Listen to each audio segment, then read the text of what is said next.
بیٹیاں ماں باپ کے لیے کیسے جنت کا سبب بن جاتی ہیں۔ شوہر پردیس جانے لگا، بیوی سے کہنے لگا سن کچھ بھی ہو جائے چوکھٹ سے قدم باہر مت نکالنا۔ سمجھ رہے ہیں آپ بات؟ نہیں آ رہی ہے نا سمجھ میں؟ کہ کچھ بھی ہو جائے دروازے سے قدم باہر مت نکالنا۔ یہ شوہر نے کہا، یہ کہہ کے شوہر گیا۔ کچھ دن گزرے تھے، اچانک دروازے پہ دستک ہوئی۔ کہا کون؟ کہا تیرا بھائی آیا ہے۔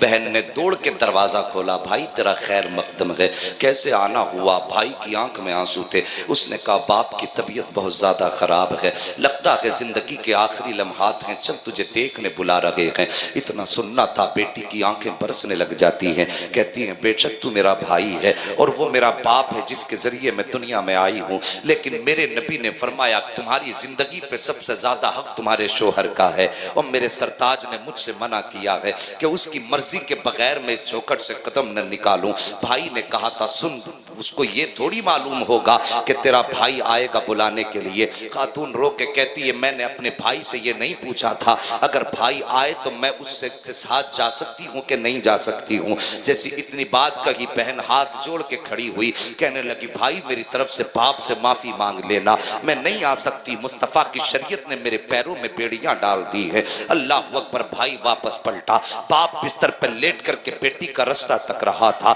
جب بھائی کو خالی آتے دیکھا، باپ نے کہا تھا بیٹے میری بیٹی کو نہیں لے کر کے آیا۔ جیسے اتنی بات کہی ہے وہ کہتا ہے بابا اس نے کہا میرے شوہر کی اجازت نہیں ہے، میں اپنے شوہر کی مرضی کے بغیر دروازے سے قدم باہر نہیں نکالوں گی۔ اللہ اکبر۔ باپ کی آہ نکلی ہے، باپ کا انتقال ہو جاتا ہے۔ جیسے باپ کا انتقال ہوا ہے، جب جنازہ تیار ہو گیا، کسی نے کہا تھا یار جیتے جی نہ سکی، کم سے کم بیٹی کو انتقال کے بعد باپ کا چہرہ دکھا دیا جائے۔ اللہ اکبر۔ اتنی بات کہی گئی، لوگوں نے کاندھے پہ جنازہ اٹھایا ہے اور باپ کے جنازے کو بیٹی کے دروازے پہ لوگ لائے ہیں۔ آواز آئی کون؟ کہا دروازہ کھول، تو باپ کا چہرہ دیکھنے نہ آ سکی، لیکن کم سے کم آج تیرا باپ تیرے گھر پہ دولہا بن کے آ گیا ہے، آخری دیدار اپنے باپ کا کر لے۔ بیٹی نے اتنا سنا ہے کلیجہ دھک سے ہو جاتا ہے، جیسی دروازہ کھولا کیا دیکھتی ہے؟ سامنے باپ کا جنازہ رکھا ہوا ہے۔ بیٹی نے کہا تھا میرے بھائی یہاں تک لایا ہے، اتنی مہربانی کر دے میری چوکھٹ کے اندر میرے باپ کا جنازہ رکھ دے۔ صاحب یہ بیٹیاں ہوا کرتی ہیں جو باپ کے نام سے جیا کرتی ہیں، باپ کے نام پہ مرا کرتی ہیں، لیکن یہ کیسی بیٹی تھی باپ جیسی دولت کو مصطفیٰ کے فرمان پہ قربان کر رہی ہے۔ یار بیٹیوں سے پیار کیا کرو۔ اللہ اکبر۔ دیکھو تو صحیح، میں نے ایک آرٹیکل دیکھا تھا، کسی نے لکھا تھا اس آرٹیکل کو، اور اس کو میں نے کسی وائس کی زبانی بھی سنا تھا، وہ لکھا یوں گیا، بیان بھی یوں کیا گیا کہ ایک شخص کا انتقال ہوا، اس کے کئی بیٹے تھے، جائیداد اس نے بیٹوں کے نام کر دی تھی، بیٹی کے نام میں کوئی جائیداد کا حصہ نہیں رکھا تھا۔ جب انتقال ہوا جنازہ سامنے آیا، لوگ سب بسب کھڑے قرضہ بتایا کہ جنازہ بعد میں ہوگا، قرضہ پہلے دیا جائے گا۔ لوگوں نے کہا کون قرضہ دے گا؟ کہا جو اس کے وارث ہیں وہ قرضہ دیں گے۔ جیسی اتنی بات کہی تھی، سارے بیٹے جنہوں نے باپ کی جائیداد لی تھی سب گردن جھکا کے کھڑے تھے۔ اب جنازے کی نماز نہیں ہو رہی ہے، یہ قرض لینے والا جنازے کی نماز نہیں ہونے دے رہا ہے۔ یہ بات چلتے چلتے کسی طریقے سے اس مرنے والے کے گھر تک پہنچ جاتی ہے، اور پہنچنے کے بعد یہ آواز بیٹی کے کانوں تک پہنچی کہ کوئی شخص ہے جو قرض کے بدلے میں تیرے باپ کے جنازے کی نماز نہیں ہونے دے رہا ہے۔ اللہ اکبر۔ بیٹی نے اتنا سنا ہے فوراً اپنے سر پہ دوپٹہ ڈالا ہے، نقاب پہن کے دوڑ لگائی ہے، ننگے پیر وہاں آئی ہے جہاں پر باپ کا جنازہ رکھا ہوا تھا، اور آ کر کے دیکھا لوگ کھڑے ہیں، کوئی قرض والا کھڑا ہے جو جنازے کی نماز نہیں ہونے دے رہا ہے۔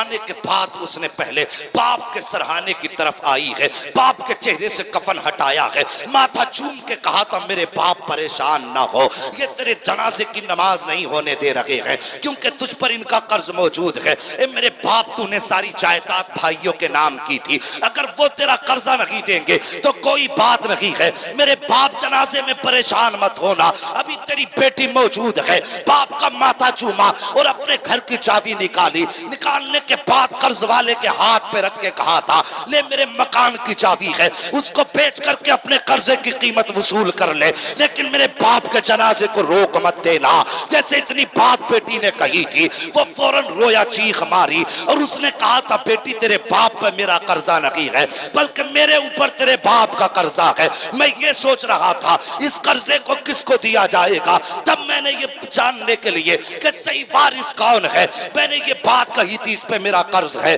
اللہ اکبر، اس نے وہ پیسے نکالے بیٹی کے دامن میں رکھ دیے تھے۔ ساکن میں کہا کرتا ہوں بیٹیوں سے پیار کیا کرو، بیٹے جائیداد کے وارث ہوتے ہیں، بیٹیاں باپ کے چہرے کی وارث ہوا کرتی ہیں۔ ادھر بیٹی کی دہلیز پہ باپ کا جنازہ آیا ہے، جیسی بیٹی کی دہلیز پہ باپ کا جنازہ آیا ہے بیٹی کی چیخ نکلی ہے، پیروں کی طرف بیٹھی ہے، باپ کا تلوہ چوما ہے اور چومنے کے بعد روئی ہے، اور رونے کے بعد گردن اٹھا کے کہا تھا یا اللہ یہ کوئی میرا قریب کا رشتہ دار نہیں ہے، یہ میرا خاندانی نہیں ہے، یہ جو جنازہ پڑا ہے یہ میرے باپ کا جنازہ ہے، یہ مجھے پیدا کرنے والے کا جنازہ ہے۔ اے میرے مالک تو خوب جانتا ہے اس نے بچپن سے لے کے جوانی تک خون پسینے کی کمائی سے مجھے پالا تھا، اس نے آخری زندگی کے لمحوں میں جب مجھے یاد کیا تھا اے میرے پروردگار میں نے باپ کی محبت کو شوہر کی محبت پہ قربان کر دیا ہے، اے میرے پروردگار میری اس عمل کو قبول فرما لے۔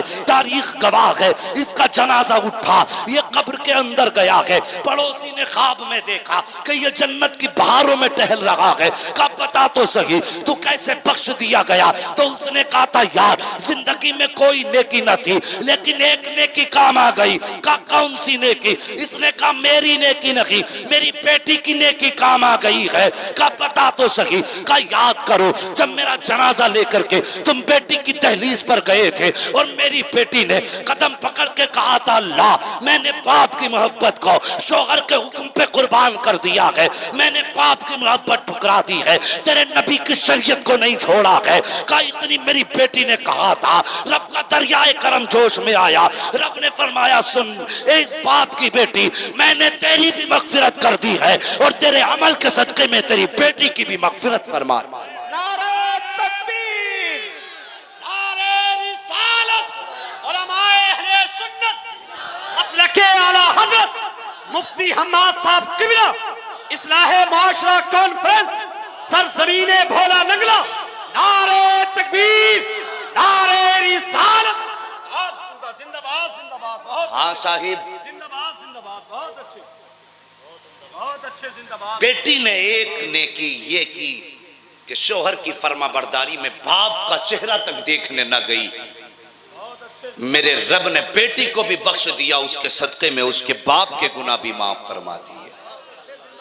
اگر چاہتے ہو تمہاری بیٹیوں کی نیکیوں کے بدلے میں تم بخشے جاؤ تو جب بیٹیوں کو رخصت کیا کرو تو سر پہ ہاتھ رکھ کے یہ مت کہا کرو پریشانی ہو تو فون کر دیں، 5 منٹ لگیں گے گاڑی سے آ جائیں گے، بلکہ سر پہ ہاتھ رکھ کے کہا کرو بیٹی دلہن بن کے جا رہی ہے، سرخ جوڑے میں جا رہی ہے، سفید کفن پہن کے سسرال سے نکلنا ہے۔ معاشرے کو بگاڑنے کے کہیں نہ کہیں ہم بھی تو ذمہ دار ہیں، ان کی ہمت ہے یہ قدم آگے نکال دے، ہم نے بگاڑا کہ بیٹیوں کو ہم نے بیٹی کے سر پہ ہاتھ رکھ کے سننا مت بالکل بھی شوہر کی، او بھائی وہ کیوں سنوائے گا، وہ بھی تو بیچ رہا ہے نا بیٹی کو، داماد خریدا ہے کیوں سنائے گا بھائی، منہ پھیلا کے کہتا 10 لاکھ لوں گا 10 لاکھ، ڈوب مر فقیر بھکٹے، تیرے باپ نے کما کے رکھ دیا 10 لاکھ اور منہ پھیلا کے مانگ رہا ہے، ابے باپ کی مرضی ہے بیٹی کو چاہے گھر دے دے اٹھا کے، مگر تو اوقات میں رہ، بھیک مانگنے پہ اتر آیا، اگر مانگنا ہے مسلح بچھا رب سے مانگ، کسی بیٹی کے باپ پہ بوجھ مت بن، غریب بیٹی کو گھر میں عزت سے لا، مصلی بچھا اور کہتے مالک میں نے جہیز نہیں دیکھا ہے، میں نے قیمت نہیں دیکھی ہے، میں نے دولت نہیں دیکھی ہے، میں نے امت کی غریب بیٹی اپنائی ہے، یا اللہ اگر اس عمل سے راضی ہے تو اس کے لیے بھی رزق دے دے، میرے لیے بھی رزق دے دے۔ تو رو کے اتنا کہے گا خدا کی قسم اللہ صرف تجھے نہیں بلکہ 7 پشتوں تک رزق کا انتظام فرما دے۔ نعرہ تکبیر، نعرہ رسالت، علماء اہل سنت، مسلک اعلی حضرت مفتی حماد رضا صاحب قبلہ، سرزمین بھولا نگلا، نعرہ تکبیر، سبحان اللہ۔ یار مہربانی کرو، اور جوانوں جنت میں جانا چاہتے ہو بہت سیدھا رستہ بتا دوں؟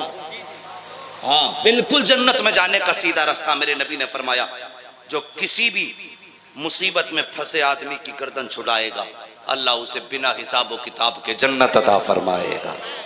ہے جی کون نہیں چاہتا جنت میں نہ جائے؟ سب کی خواہش ہے۔ تو جوانوں بھلا اللہ کے دینے سے ہوتا ہے، سسر کے دینے سے کبھی نہیں بھلا ہوتا ہے۔ ہاں بھلا تبھی ہوتا ہے جب رب دیتا ہے۔ آج تم کسی بیٹی کی وجہ سے باپ کو رسوا کرو، کل تمہارے آگے بھی بیٹیاں ہوں گی، تب تمہیں بیٹیوں کی پرورش کی قدر معلوم ہوگی ایک باپ بیٹی کو کیسے پالتا ہے۔ یار مہربانی کرو، جنت میں جانا چاہتے ہو جوانوں، مصطفیٰ کی امت کی غریب بیٹیاں جن کے بالوں میں سفیدی باپ کی غربت کی وجہ سے اور اس وجہ سے آ گئی کہ وہ اپنی بیٹی کے لیے داماد نہ خرید سکا، صرف اس وجہ سے بیٹیوں کے بال سفید ہو گئے کہ ایک شریف باپ شریف بیٹی کے لیے داماد نہ خرید سکا۔ یہ لفظ شریف اس لیے لگا رہا ہوں، یہ سوشل میڈیا ہے، دنیا سنے گی۔ اور بھائی وہ کہتے ہیں نا ہاتھ کنگن کو آرسی کیا، پڑھے لکھے کو فارسی کیا، سیدھی سی بات ہے اپنی۔ تو میں کہتا ہوں ایک شریف باپ شریف بیٹی کے لیے داماد نہیں خرید پاتا، اور جو پیسے والے ہوتے ہیں اور بیٹیاں رسوا ہوئی ہوتی ہیں تو 10 لاکھ کا دھبا، 15 لاکھ کا دھبا اور 15 لاکھ کا غلاف ان کے عیبوں کو چھپا دیتا ہے۔ اور غریب باپ کی غریب بیٹی کتنی بھی شریف ہو، غربت کی وجہ سے لوگ اس کو عزت کا تماشا بناتے ہیں اور کہتے ہیں اس میں یہ کمی، اس میں یہ کمی ہے۔ کسی کی بیٹی میں کمی نہ نکال، اگر غریب بیٹی ہے، شریف ہے، تعلیم یافتہ ہے، تیری اچھی نسل کو پروان دینے میں تیری معاون بنے گی، تو سن اس کے دروازے پہ خالی ہاتھ چلا جا اور جا کے کہتے او میرے سسر آج سے تو میرا باپ لگتا ہے، اپنی بیٹی میرے ساتھ رخصت کرتے تو بول نکاح کے بول دے سنت بھرے بول، اور اس کی بیٹی کو خالی ہاتھ اپنے گھر لے کے آ جا۔ میں یہ نہیں جانتا ہوں معاشرہ کیا کہے گا، مجھے یہ بھی نہیں پتا تجھے دنیا کیا کہے گی، کوئی کیا کہے گا نہیں پتا، لیکن اتنا جانتا ہوں جب تو غریب باپ کی غریب بیٹی کو عزت سے اپنے گھر لے کر کے آئے گا، خدا کی قسم تو گھر بعد میں آئے گا، مدینے والے کا سلام پہلے آ چکا ہوگا۔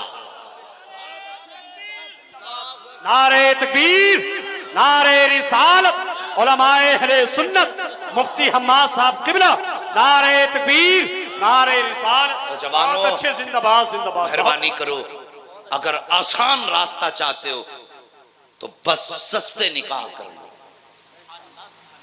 سمجھ رہے میری بات؟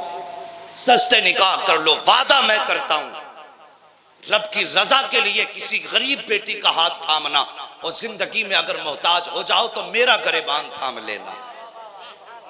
یہ بات میں اپنے دم پہ نہیں، مدینے والے نبی کے کرم پہ کہہ رہا۔ مجھے معلوم ہے ان کے گھرانے میں، ان کے دسترخوان میں کوئی کمی نہیں ہے، وہ کتنے سخی ہیں تمہیں کیا معلوم ہے۔ آ رہا امام جعفر صادق رحمت اللہ تعالی علیہ کی فاتح کا معاملہ، ہاں ان کی فاتح کا معاملہ، یہ نبی کے بیٹے ہیں، شہزادے ہیں مصطفیٰ کے، امام جعفر صادق۔ ایک بات اور بتا دوں، برا نہ مانے تو مہربانی کرو، ہم کچھ لوگ یہ کہتے جی باپ دادا سے ایسا ہوتا چلا رہا ہم کیوں چھوڑ دیں، تو صاحب جیسے جیسے علم بڑھتا ہے ویسے ویسے عمل بڑھتا ہے۔ ہمارا ہندوستان تو بہت بعد کی بات ہے، اس سے پہلے بہت مدینے کے اطراف میں ایمان پھیلا ہے، بہت دیر کے بعد یہاں تک پہنچا ہے، تو کچھ رسمیں آج بھی ہماری غلط ہیں۔ لوگ 22 تاریخ کو سمجھتے ہیں حضرت امام جعفر صادق رحمت اللہ تعالی علیہ کے وصال کی تاریخ ہے، 22 نہیں 15 تاریخ ہے رجب کی، 15 تاریخ ہے، 22 تاریخ امام جعفر صادق کی نہیں ہے، اس میں اور بزرگان دین، امام بخاری کی بھی ہے، حضرت امیر معاویہ کی بھی ہے، بہت ساری ہیں ایسی جو کئی بزرگوں کی تاریخ ہے یہ، مگر مہربانی کرو۔ اور یہ کہتے ہیں نا کنڈوں کی فاتح، کنڈوں کی فاتح، کنڈوں پہ بھی کنڈوں کی کوئی فاتح ہوتی ہے؟ یار فاتحہ جو ہے امام جعفر صادق رحمت اللہ تعالی علیہ کی، فاتحہ ان کی ہے، یہ کنڈوں کی نہیں ہے، کنڈوں پہ ہو رہی ہے، الٹا ہی کر لیا سب نے، سمجھ رہے نا میری بات؟ تو مہربانی کرو 15 تاریخ کو اپنے گھر پہ فاتحہ کا اہتمام کرو، اور لاؤ اس امام کی بات کر لوں، پھر اس نبی کی سخاوت کا بھی پتہ چل جائے گا۔ توجہ ہے؟ وہ ناراض تو ہو کے نہیں بیٹھے ہیں؟ ہاں ناراض مت ہونا، اگر ہو بھی جاؤ گے کیا بگاڑ لو گے، اتنا ہی ڈر ہے جب تک روڈ ہاتھ نہیں آ رہا۔ خیر اللہ سلامت رکھے، یہ مصطفیٰ کے عشق کے رشتے ہیں میرے اور آپ کے، ورنہ کبھی میں نے تمہیں نہیں دیکھا فیس ٹو فیس، تم نے مجھے نہیں دیکھا، یا اللہ ماشاءاللہ کسی نے دیکھا بھی ہوگا، اور میں کہنے لگوں یار تمہارا پیار مجھے یہاں تک لے کر کے آیا ہے، پیار کیسے لے آئے گا، کبھی جانا ہی نہیں تو پیار کہاں سے ہو گیا؟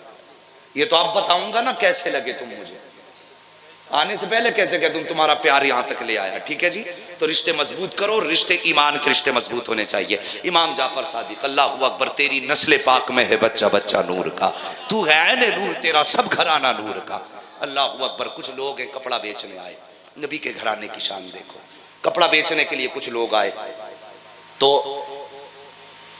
ان میں ایک بندہ ایسا تھا جو بہت تھک گیا تھا، بہت زیادہ تھک گیا تھا، اس نے 1000 روپے کا کپڑا بیچا، اس وقت کا روپیہ، یہ نہ کہے کوئی آج امام جعفر صادق کی آج کی کہانی، یہ بہت پرانی بات ہے، 1000 روپے کا کپڑا بیچا۔ اس نے کہا یار نیند لگ رہی ہے، وہ سوچنے لگا کہاں سوؤں جا کر کے، جب گیا نا تو سامنے مسجد میں پہنچا، مسجد میں جا کے تھیلی رکھی، دائیں بائیں دیکھا، ایک جوان ہے جو اللہ کی عبادت میں مصروف ہے، یہ اس نے کیا کام کیا، سو گیا۔ جب آنکھ کھلی نا اس کی تو وہ اس کے 1000 درہم جو تھے نا، وہ تھیلا تھا ہی نہیں وہاں، ہاں تھیلا تھا ہی نہیں۔ اس نے دائیں دیکھا بائیں دیکھا، انہوں نے سوچا اب کوئی آیا نہیں گیا نہیں، اس لیے چرایا ہوگا۔ اللہ اکبر، وہ جوان کوئی اور نہیں، امام جعفر صادق رحمت اللہ تعالی علیہ، اور یہ کس کے بیٹے؟ امام باقر کے، اور امام باقر کس کے بیٹے؟ امام زین العابدین کے، اور امام زین العابدین بیٹے ہیں امام حسین کے، اور امام حسین بیٹے ہیں مولا، سارے بول دو مولا علی کے بیٹے ہیں۔ اس نے کندھا ہلایا، کہنے لگا جوان، آپ نے یوں گردن اٹھائی، جی میرے پیسے کون لے گیا؟ آپ نے فرمایا مجھے کیا پتا۔ اس نے کہا لو، تمہارے سوا کوئی آیا نہیں گیا نہیں، پیسے تم پہ ہی ہیں۔ اتنا سنا نا، آج کے مولوی سے الزام لگا دو 10 روپے تو نے چرائے تو مار دے گا یا مر جائے گا۔ اور یہ ان کا بھاری پن اور بڑپن دیکھو، انہوں نے کہا پیسے تم پہ ہی ہیں۔ آپ مسکرائے، یوں دیکھا، کہنے لگے مجھے پہ ہیں؟ کہا ہاں۔ کہا پھر ٹھہرو۔ اللہ اکبر، اپنے گھر گئے، آپ 1100 روپے لے کر کے آئے، اور لانے کے بعد اس کی گود میں دیے، کہا لے کر کے چلا جا۔ جب وہ لے کر کے اپنے ساتھیوں کے پاس پہنچا، انہوں نے جب اس کے ہاتھ میں تھیلا دیکھا، ایک کہنے لگا یار بڑی بے فکری کی نیند سوتا ہے، تو سو رہا تھا، تیرا منہ کھلا تھا، ہاتھ ادھر پڑے تھے پیر ادھر پڑے تھے، لے میں تیرے پیسے اٹھا کر کے لے آیا تھا، کوئی لے کے چلا جاتا تو کیا ہوتا۔ اس نے اتنا سنا کہ آنکھیں برسنے لگ جاتی ہے، اس کی آنکھ میں آنسو شروع ہو جاتے ہیں۔ ساتھی نے کہا تھا یار بتا تو سکی، تجھے تو پیسے مل گئے ہیں، ڈر تب تک تھا نا جب تک نہیں ملے تھے، رونا تو تب تھا جب پیسے نہ تھے، اب ملے تو کیوں رو رہا ہے؟ اس نے کہا یار بات پیسوں کی نہیں ہے، بات اس جوان کی ہے، وہ کتنا بھلا جوان ہے، وہ کتنا شان والا جوان ہے، وہ تو اللہ کی عبادت میں تھا، میں نے اس پہ چوری لگائی، میں نے اس پہ الزام لگایا، اس نے مجھے گالی نہیں دی، اس نے مجھے ڈانٹا نہیں، بلکہ 1100 روپے اپنے گھر سے لا کے مجھے دے دیے تھے۔ اتنا سنا گئے، سارے ساتھی دوڑے گئے، چل مسجد کی طرف۔ جوان کا نام کیا ہے؟ کا پتہ نہیں ہے، کہاں رہتا ہے کا یہ بھی نہیں معلوم، بس مسجد میں دیکھا تھا، دوڑ کر کے آئے۔ کیا دیکھتے ہیں؟ مسجد میں میرا امام جلوہ گر ہے، رب کی یاد میں مصروف ہے امام جعفر۔ آنے کے بعد اس نے پیسے لیے ہیں، قدموں پہ رکھ کے کہتا حضور خطا ہو گئی ہے، معاف فرمائیں۔ فرما دے, غلطی ہو گئی ہے معاف فرما دے, ہمیں پتہ نہیں تھا, میں نے دھوکے سے آپ پہ الزام لگایا ہے, جیسے اپنا پیسہ واپس لے لیں, اتنا سننا تھا. میرے امام مسکرائے ہیں, وہ مسکرا کے فرماتے ہیں جا لے کر کے چلا جا, جس کو ہم دے دیتے ہیں اس سے کبھی واپس نہیں لیا کرتے ہیں, اس کو لے کر کے چلا جا, ہم نے تجھے اس کا مالک بھی بنا دیا ہے, وارث بھی بنا دیا ہے. اس نے کہا تھا سرکار بتائیے تو صحیح آپ کا نام کیا ہے, کس گھرانے سے تعلق رکھتے ہیں؟ آپ نے فرمایا تھا میرا نام ابو محمد جعفر صادق ہے. اتنا سننا تھا,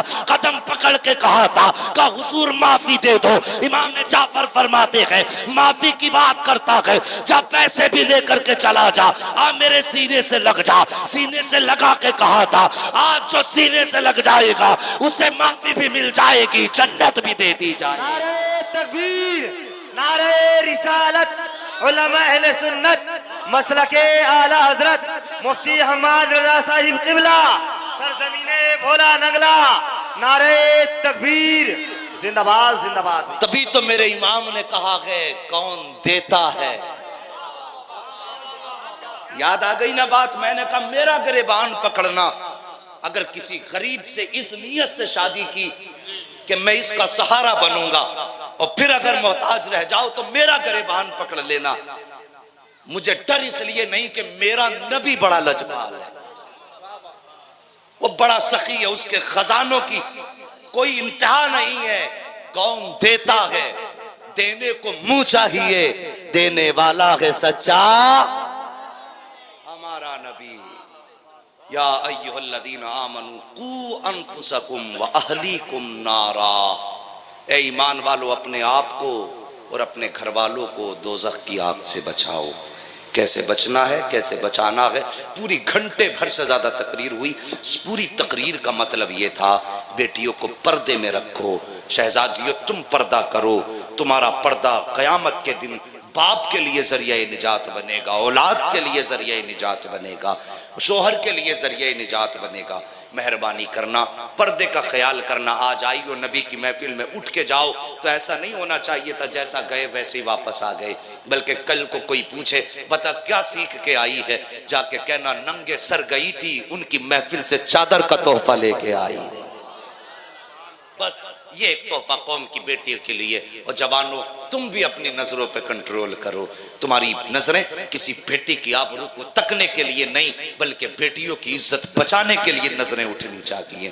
مہربانی کرو, پوری بستی میں ایک ماحول ایسا ہو کہ ہر بیٹی کسی کے بیٹے سے کوئی ڈر نہ رکھے. اگر وہ تنہا ہو اور کوئی مسلمان نظر آئے تو گھبرائے نہ, بلکہ سوچے کہ اب مجھے کوئی فکر نہیں ہے, عزت کو بچانے والا مصطفیٰ کا امتی آ رہا ہے. بس اللہ کریم پہلے مجھے عمل کی توفیق عطا فرمائے.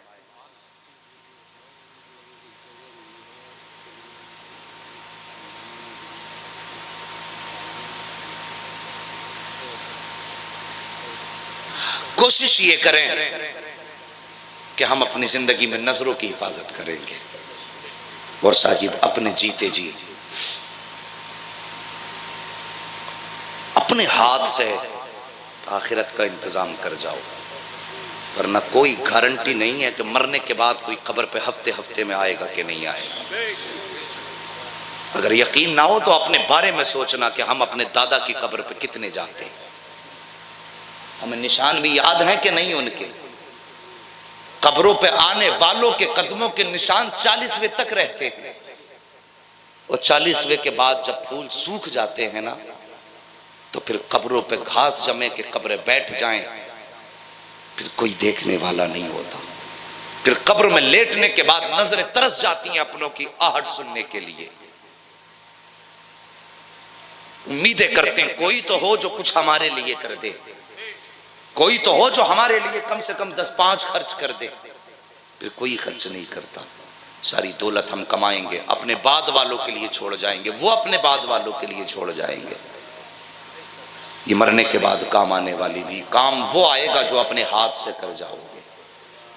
مجھے بھی قاری صاحب قبلہ نے بتایا کہ آپ کے یہاں پہ مسجد میں تعمیری کام ہے, زمین خریدی گئی ہے. اللہ اکبر, یہ کتنی خوشی کی بات ہے کہ زمین خریدی گئی ہے.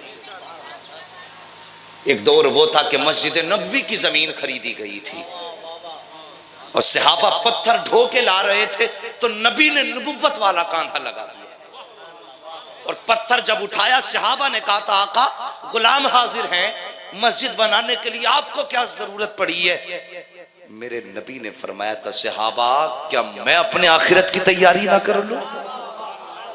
اللہ اکبر. یہ تعلیم تھی امت کے لیے، ورنہ وہ تو وہ ہیں کہ بس ان کے ایک ابرو کرم کے اشارے سے کروڑوں بخشے جائیں. ہاں مہربانی کرو اپنے جیتے جی، بڑی خوشی کی بات ہے آپ نے مسجد کی زمین خریدی ہے، اپنے خون پسینے کی کمائی سے خرچ کر جاؤ. حضرت مالک بن دینار، یہ بات میں اپنی مرضی سے نہیں کرنے لگا ہوں، میری بات تو ختم ہو گئی ہے، اب یہ آپ لوگوں کے اصرار پر تھوڑی بات آگے بڑھائی.